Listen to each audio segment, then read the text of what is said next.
1. I live in Scotland. The place where I live and work, I work at a sort of fast food place that is only a couple blocks away from my house, is crowded with a mix of fairly well-off people, some of whom are lovely, and a mix of teens and students who are quite boisterous, chav central, with a lot of nerds about. I am still a school pupil, so I come into work during my free periods over lunch.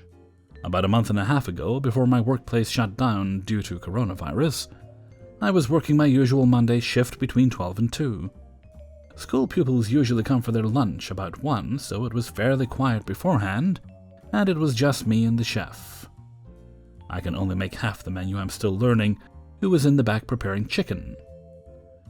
We're beginning a new menu soon, so we have been offering a large chicken piece for £1, and 2 small fiery wings for £1.20. As I was cleaning the milkshake machine after serving another customer, a woman walked in with her son, EK. He looked about 7 and was ignoring me and playing on his phone. I'm sorry, who does that? I got my first phone at 15. The woman, EM, stood at the till, and I walked over to greet her. Hi, what can I get you? What would you like? She asks EK. The kid grunted, and EM turned to me, so I'm assuming she spoke caveman. Just a chicken deal, please. Is that the chicken piece or the fiery wings? He's a kid, he doesn't eat spicy food. What do you think? And he's hungry, so big ones, please. Is that 2 pieces then? No, I'm not having any.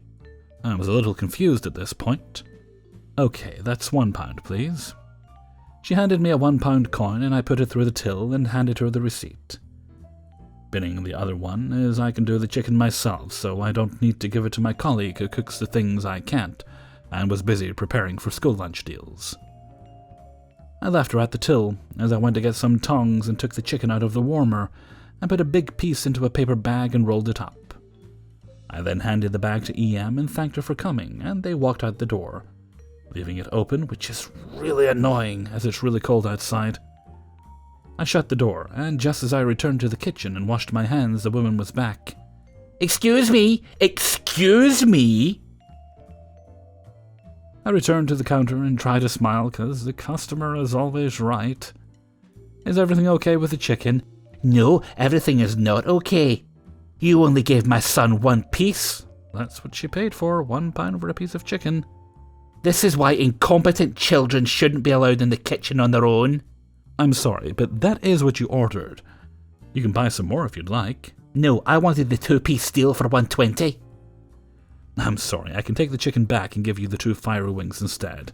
No, I want the 2 normal chicken pieces for £1.20. I'm so sorry about the confusion. It's clearly stated on the menu. But it's only the fiery wings that are on for £1.20. 2 of the normal chicken is £2. I cannot believe you're wasting my time. Where's your manager? Get them for me. I'm sorry, but the owner isn't here just now. He'll be here at 1 to help cook the school meals. I can get my colleague from the back to explain the menu if you would like. No, I'll talk to your manager. As you said, he'll be here soon anyway. Okay, if you'd like to take a seat, I'll let him know you're here. She obviously protested and stood right in front of the till. Now, my boss isn't the best at timekeeping and usually strolls in whenever. Today, he didn't get in till after the first wave of school pupils, and the woman got swamped by hungry teenagers. I'm assuming she got bored and left because I couldn't find her once my manager turned up. She hasn't come back while I was working. 2. So my stepmom is British, Welsh to be exact. For those who don't know, Wales is a little hump west of England and north of Cornwall. It's a beautiful place, known for sheep, alcohol, and mistakes involving sheep and alcohol. My stepmom is ethnically Welsh but raised in England. Despite this, my nine and tide, Welsh for grandma and grandpa, insisted on her and her brother learning Welsh to preserve their heritage. The Welsh are a proud people, and so they wanted to ensure their children were as immersed as they could be. So she grew up bilingual, she went to uni, got a job working for a certain tech giant, and moved to the US to help train their staff. A few years later, she met my dad and joined the family. At the time, I was still getting over my mom, so her presence was less than welcome. Despite this, my stepmom never pushed me or tried to buy her way in. She gave me the room I needed to grieve, and when I was ready, showered me with enough affection to make up for the lost time. She has my eternal love and respect for it, and has become my second mother. Now, we live in a large town in the Midwest, being west of the seaboard but east of the Mississippi. So while most people are open to outsiders, there's the usual few who just want to ruin everything. Around Christmas time, I was visiting home from college with my girlfriend Charlie, whose awesomeness has been detailed in another post, enjoying some quality girls' time with my stepmom. We were in the mall, searching for some place that sold plastic modeling glue for my dad. He's really into Warhammer. During this, my stepmom is on the phone with her brother, who still lives in the UK, catching up and sharing some laughs. They were speaking Welsh to each other, which happened to offend a woman who has since earned the title of Karen. We were standing in front of the mall map, trying to find the hobby store, when I heard a loud scoff from behind us. I turned to see a woman dressed in a rather nice-looking business suit, corralling her kids away like they just encountered a streaker. Now I was ready to let it go, but Charlie can get very defensive of people she likes, so she ended up calling her out. Something offend you, ma'am? She seemed to ponder her next move before responding with that oh-so-stupid phrase.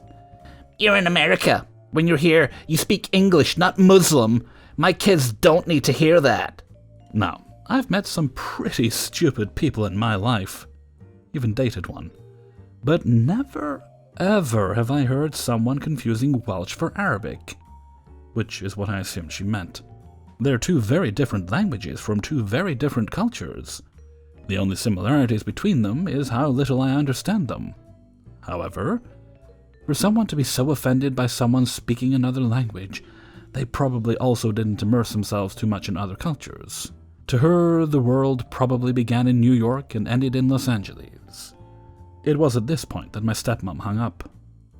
Now I know that Americans get a bad rap and all, she said in an obvious British accent, but it doesn't help when you actively conform to the stereotype. Oh my God, Karen said in righteous indignation. Your accent is awful. Where did you even learn to speak English? My stepmom held the most deadpan expression she could. England. I swear I could smell the smoke coming from the flaming mess inside Karen's skull. She looked at Charlie and I, a pair of shockingly Caucasian college brats, and then my stepmom, our even paler chaperone, took a moment to process what she was doing, and then walked away, dragging a group of embarrassed-looking tweens with her. I have to give her credit. At least she knew when to quit. My stepmom chuckled, muttered an offensive-sounding Welsh phrase, and then helped us scan the map for the hobby shop. The rest of the day went well, and we had a funny story to tell my dad when we got back. To all my bigots out there who get offended when someone speaks another language, get over yourselves. The world doesn't revolve around you. To all my bilingual friends out there who speak their native tongues, good for you. It's important to keep your culture alive. And to Karen, next time you try to accost someone for speaking something other than English, at least get the right continent. Much love. Future Butterscotch 9. 3. I am a 34-year-old Dutch guy without a driver's license. It sucks, but Dutch public transport kinda rocks. So for almost 2 years now I've been using it to get to my job. And in those 2 years I've never really had a bad experience that doesn't involve a late bus and rain. Until today, that is. Because of the pandemic, bus schedules have been adjusted to once or twice per hour. It is far from ideal, but I understand why. Kids are not going to school, so the bus company would lose money letting empty buses drive. But when it came to the schedule, I drew the short straw. Because if I want to go by bus from home to my work, I would be traveling 90 minutes instead of 40, and I would arrive at work 30 minutes earlier than normal. To me, this is not an option. So I decided to cycle to work halfway. That way I cut 30 minutes out of the trip, and I get to work at my normal time. The one problem today is that I am asthmatic, and it was quite windy out this morning. So I get to the bus station this morning already struggling for breath. I quickly lock my bike and walk towards the terminal, focusing on my breathing. 5 minutes later, the bus arrives. I greet the driver and sit down. A minute later, our Karen of the story enters the bus. She takes a seat on the row next to mine, and a few minutes later, the bus driver starts the bus and off we go. I still feel like I'm struggling for breath, and while coughing, I quickly get my inhaler and chamber out, assemble it, and start using it as I struggle to breathe. It instantly works, and I feel precious oxygen enter my lungs. This piques Karen's attention. "What are you doing?" she asks. "Taking my medication. I have asthma, and with this weather it was quite the struggle getting here," I replied. "Does it help with breathing?" she asks, and I nod my head. "Well, yes," she extended the E. "I have kids at home with corona, and I don't want them to suffocate if they get it. So give me that inhaler, you can get a new one." And she holds out her hand. "Oh boy, not going to happen, lady," I said in my most dry and mocking tone. "I need these meds and they don't help for corona." "I don't care, give it here," she says, and she thrusts out her hand again. "My kids need it more." I again tell her no, and put my medication in my backpack, and try to put on my headset. This is where Karen goes full EP, grabs my backpack and starts going through it. Luckily, the hero bus driver was paying attention, and we all lurch forwards as he hits the brakes. He stops the bus, stands up, and in his best drill instructor voice says, "Lady, give that man back his backpack now." There was absolutely no doubt of the authority in his voice, and the lady turns tomato red as she hands back the backpack. I thought that was it. Boy, was I wrong. Why on earth would you think that someone's asthma medication would help against corona? Besides, you saw the man use it. What if he has the virus but didn't get sick? Also, he used it. You're gross, lady. Get off the bus. Now. The lady looks like a deer in the headlights but doesn't move. "Get off now!" Hero yells again. Finally, the lady got up and out of the bus.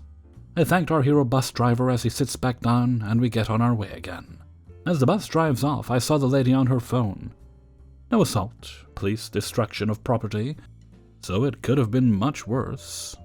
Still, I wish I could tell this to Karen. Too bad we weren't out of the city yet, you disgusting bitch.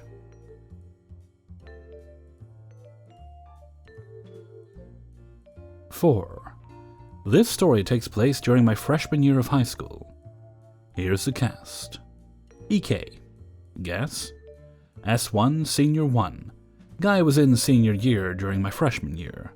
S2, Senior 2. The only other percussionist senior that year. BD, Band Director. EP, again, no brainer here. Me, clever joke. Honestly though, I was more of a bystander in this one. It was glorious to watch though. So when I was in high school, I was in the school band and was a percussionist. This is important, because unlike the rest of the band, BD recognized that the percussion section had probably the best group of people for learning on their own. So we got to practice at our own, usually much faster pace in the choir room, which was attached to the band room, and had a thing set up that was essentially a 7-foot-long practice pad, a plank of wood wrapped in a carpet. What can I say? That's Kentucky for you. That we could play and learn our parts on. However, there was one kid who was in my year who thought he could get away with fucking anything, because his mother was one of the 2 vice principals of the school. He was also a complete piece of shit that I hated dealing with, as he insulted my then girlfriend constantly, made fun of other people for their weight, despite him being rounder than the goddamn Pillsbury Doughboy, and one time straight up sucker punched me in the back of the head after a science class for having the gall to tell him off and saying I was done with his shit. This is EK. And my luck being what it is, EK was also a percussionist in band. What made it worse, though, is that he was terrible at it and never practiced. And this one detail is what really got on the nerves of the only 2 seniors that year, who both acted as co-section leaders for us percussionists. Getting the right parts and the right number of parts for us from BD, legitimately helping those who needed it with their parts because of complicated things that would sometimes show up in our shit music, and were honestly pretty damn good percussionists overall to boot. This is notable because our school was known for its band. Ever since the director who was there when I was got hired, we had always been one of the top high school bands in the region. And these two seniors, they were some of the best percussionists to come out of the program at the time. So one day, about halfway through our first semester, S1 has gotten completely fed up with this kid's refusal to practice his parts. It gets to the point where he, almost yelling after trying to get him to learn and play his actually very easy part for our winter concert, looked at this kid and said, "Why are you even in here, in this band, if you aren't going to practice your damn part?" And EK just chooses the exact wrong thing to say. He looks S1, a very talented and skilled percussionist, in the eye and says, "I took band because I wanted an easy A, and I chose percussion because it doesn't take any actual skill or talent." Now, it's a common joke that percussion is the easiest group of musical instruments to learn, and that all percussionists and drummers are the dumb ones of any band. But intrinsically, every musician who makes those jokes know they don't mean them. As while it is the easiest family of instruments to learn and to start playing, it also has one of the highest differences between a novice and someone with even middling skill, let alone high-level percussionists like those who play in orchestras professionally. And S1, well, S1 was absolutely fucking done with this kid's shit-talking, and was definitely the most skilled percussionist in the room, and he goes the fuck off. For about the next 20 minutes, he ranted and yelled at EK. There's no way in hell I could even try to reconstruct the full amount of what was said.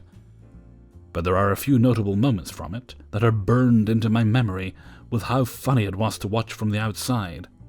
At one point, he takes the drumsticks he had in his hand and says, "I want you to fucking watch this."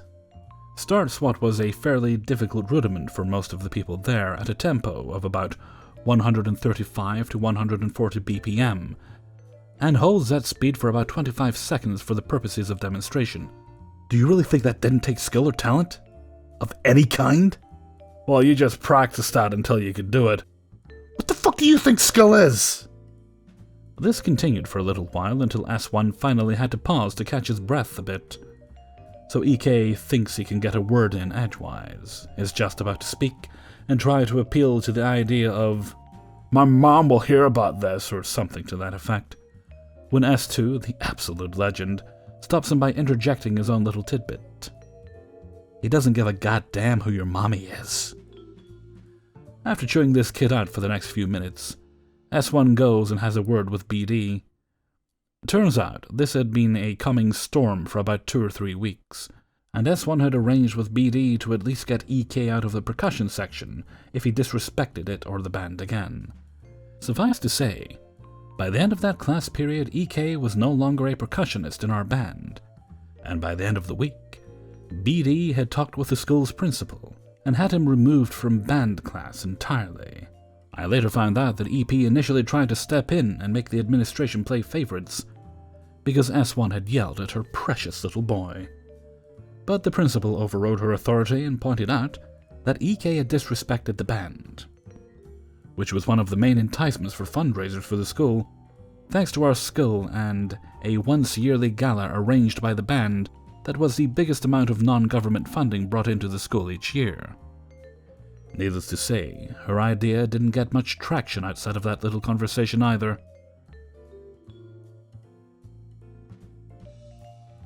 Five. This happened about 6 months ago when I was home from college. One of my favorite things to do in the city I live in is to visit the aquarium, where I can spend all day. The jellyfish are my favorites, but that's besides the point. At the end of our trip, I text our group chat and ask if anyone wanted anything from the gift shop, which they did. My total was around $80, which I didn't mind spending on gifts. I put them all into a bag I brought with me that day and set off for the train station to get back home. Before I got to my line, I decided I'd stop in this little mall-type area in the city, which led to a train station, though it wasn't too far out of the way. I meander for a bit, looking at the shops and restaurants, before eventually settling for a Blizzard. It was that one with the hella chocolate fudge bits in it. I can't remember the name, and set my stuff down beside me. I like to listen to music and watch videos while I sit and eat, So I had my headphones on and the volume pretty loud. So as I'm eating my delicious treat, some little brat comes walking past and grabs my bag from the ground. I was in a tall seat and the bag was on the ground with my back to it, so I'll admit that much was my fault. But here is where it gets interesting. So I finish eating and go to grab my stuff, realizing it's gone. So I check every place I stopped, the bathroom, different shops, and all the food spots I visited, even if it was just to look at a menu. No sign of my bag, so I start to panic. What am I going to tell my friends? I don't want to disappoint them after promising treasures from the big city. Just as I was about to give up, I spot it, next to the aforementioned brat eating with his family. So I go over to them, and the interaction goes like this. "Excuse me, but that bag down there is mine. Thanks for finding it." Excuse me, that's my son's bag. Leave us alone, stop trying to take it. Yeah, back off, dumbass, it's mine. Already some bad parenting has shown itself. I don't mind cussing, but the kid was maybe 12 or 13 and shouldn't be insulting strangers. Well, no, that's my bag, and I know it is. It's got all my stuff in it. I'm gonna tell you one more time to leave us alone and stop harassing my son, or I'll call the police. Great, it's gonna be like this, I thought to myself. I say to the mom, "You don't have to do that, ma'am, I'll take care of that," and wave over a cop who had been watching the ordeal, probably in case it got violent for some reason. I'm a rather large guy with an angry resting face, so I understand. I should mention that her husband stayed quiet the whole time, probably not wanting to be a part of his wife's mess. "That seems to be the issue here," said the cop. Before I could explain, the mom pipes up. Yes, this man is threatening us because he thinks my son's bag is his, but I'm pretty sure he's just trying to steal it. Kinda strange that I'd be the one to call over the cop, but whatever, lady. "Is that true?" he said with a bit of a sigh. This probably wasn't his first encounter like this. No, it's actually the opposite. This child stole my bag, and now his mom is trying to defend him. I doubt he even knows what's in the bag. I was about to ask them to tell me, but now that you're here, officer, maybe you can act as a mediator. All right, sure. So I hand him the bag and ask him to look around in it. After he does that, I ask the kid to go first. He doesn't get a single thing right other than my charger. Interesting. "Sir, I guess it's your turn." I smile, then I list off all the items I bought, along with their price. The receipt was still in there. And I had just bought them, so I was able to remember them accurately. "Well, sir, looks like you were right. If you don't mind, I'd like to chat with these folks." By now I could see the beads of sweat on the kid's head, and the mother was getting furious. Then I turned to the kid. "Maybe don't steal other people's stuff next time, dumbass." The mother was red in the face from anger, and the kid was on the verge of tears, because now he had a cop getting ready to lecture him. And his parents will probably ground him until he's 40. But I don't give a shit. Bastard stole my stuff. Anyway, that's my story about an entitled parent. Wish people did something to correct their little klepto's behavior rather than try to defend them, because not everyone will take it off an angry mom. Hey everybody, Hellfreezer here, and thank you very much for listening to the Impractical Proudness of Parents. iPop number 37. And thank you very much to everybody who allowed me to use their stories in this video. Got done just in time. I'm starting to lose feeling in my face. I've been recording for 4 hours and just over 4 hours. Not completely constantly recording, but I've been chatting to people in chat as I've been going along. Okay, I'm going to keep the rest of the outro brief because I have lots and lots of editing to do, which I might end up doing live on stream. And oh good, there the dogs go again, but that's fine. Bark away. Couldn't care less at this point. I'm done with the recording. So until next time, thank you very much for listening, and take very good care of yourself.